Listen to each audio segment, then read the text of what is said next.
Em puc equivocar, però són centenars d'arbres. Jo crec que podem estar parlant de 300 i 400 arbres. Vull dir que d'alguna manera, segons quina zona de Valldoreix, jo diria que hi haurà hagut un canvi del paisatge. Els pins, aquest Pinus halepensis, que és aquest pi alt que té les rails radiculars i per tant quan fa vent, si ja tenen uns anys, són perillosos.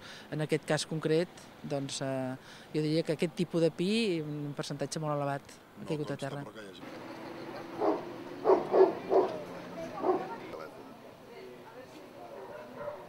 És igual ell, s'apanyaran ells, oi? Pensi.